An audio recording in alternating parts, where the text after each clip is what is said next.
인천 부천 민주노동자회 인노회에서 활동했다는 이유로 유죄를 선고받은 뒤 세상을 떠났던 고 최동 열사가 재심에서 무죄를 선고받았습니다. 지난 2020년 대법원에서 인노회가 이적단체에 해당하지 않는다고 판결했는데 다시 한번 같은 판단이 나온 겁니다. 저는 평생 헌법과 원칙을 벗어난 적이 한 번도 없었습니다. 1988년에 인노회 사건 기억하시죠? 1988년. 네. 예. 인노회 사건. 예. 국가보안법이라고 반국가 단체인 것처럼 영장을 발부했는데 그것을 당시 영장 판사가 발부를 기각시켰어요. 그런데 당시 검사들은 조희대 법관이 있을 때 발부해야 된다. 그래서 발부 청구했고 그때 발부해줬던 도주 중에 체포되었기 때문에 그 사유로 발부한 것입니다. 범죄 사실을 보고 발부하는 것이 아니고요. 지난 1989년 4월 28일 공안 당국에 의해 불법 체포된 최동 열사. 항내 시위를 주도해 실형을 선고받은 뒤 노동운동에 투신했던 최 열사는 당시 인천 부천 민주노동자회 인노회에서 활동하고 있었습니다. 이적단체 가입과 이적표현물 소지 혐의로 기소된 최 열사에게 법원은 징역형의 집행유예를 선고했습니다. 이후 최 열사는 후유증으로 심한 정신분열을 겪다가 1년 만에 세상을 떠났습니다.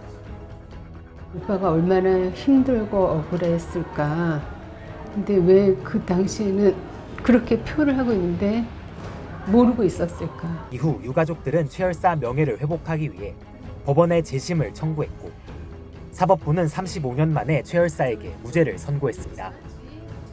검찰마저 무죄를 구형했을 정도로 완벽한 명예회복이었습니다. 지난 2020년 대법원은 또 다른 인노회 회원 재심 재판에서 인노회가 이적단체가 아니라며 무죄를 선고했는데 재판부는 이번에도 같은 판단을 했습니다.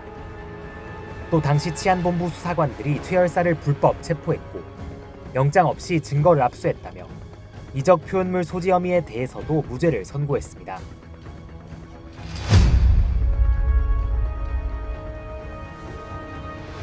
최 열사 사건이 다시 수면 위로 떠오른 건 지난 2022년 신설경찰국 수장 자리에 김순호 씨가 오르면서입니다. 인노회에서 활동했던 김 씨는 최 열사가 끼던 후배였는데 김 씨가 돌연 자취를 감춘 시기와 인노회가 순환을 겪은 시기가 겹친다며 당시 동료들이 프락치 욕을 제기한 겁니다.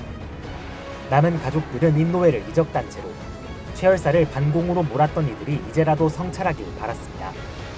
27년여간 이적단체로서 판결을 유지해 온 겁니다. 네, 대법원 판결이 2020년 기준으로 이적단체가 아니다가 아니라 그때 당시 이적단체가 아니었다라는 판결이 나온 겁니다. 반헌법 세력이요. 인노회가 아니라 윤석열 정부 행정안전부의 김순호 경찰국장님이 반헌법 세력이신 것 같아요. 제가 봤을 때. 그러니까 정부 관료가 이런 반헌법적 발언을 국회에 와서 뻔뻔하게 할 수 있는 게 저는 너무 국회의원으로서 창피하고요. 그 명예롭지 않다는 거는 본인이 알 거라는 생각을 해요. 이 역사에서 무엇을 잘못했는지, 자기만 살기 위해서 무엇을 잘못했는지는 본인은 성찰을 해야 된다고 생각을 해요. 김순호 씨는 지난해 말 경찰대학장을 끝으로 공직 생활을 마쳤습니다. 30살 나이로 숨진 최동 열사의 32번째 추모식입니다. 해마다 동료들이 모여왔지만 김 국장은 한 번도 추모식에 나타난 적 없습니다.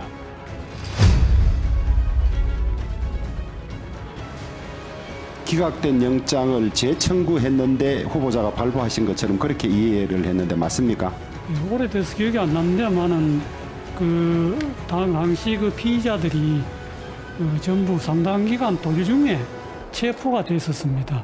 그런 경우에 그런데 영장은 기각되고 재청구할 때는 새로운 증거가 발견돼야 하지 않습니까? 예, 재청구는 원칙적인 기각 아닙니까? 그런데 새로운 증거가 발견되지 않았는데 첫 영장처럼 판단해서 도주 요리가 있다고 발부하는 것이 맞는지 예, 오래돼서 제가 확인을 할 수 있습니까 지금? 예, 아마 확인할 수. 재청구 영장인지 첫 영장인지. 예, 나중에 확인해 보겠습니다. 판사님께서 그렇게 구속영장을 기각된 것까지 다시 발부했던 것에 대해서 인정하시죠? 예, 제가 이거 보니까 발부한 사실은 인정합니다.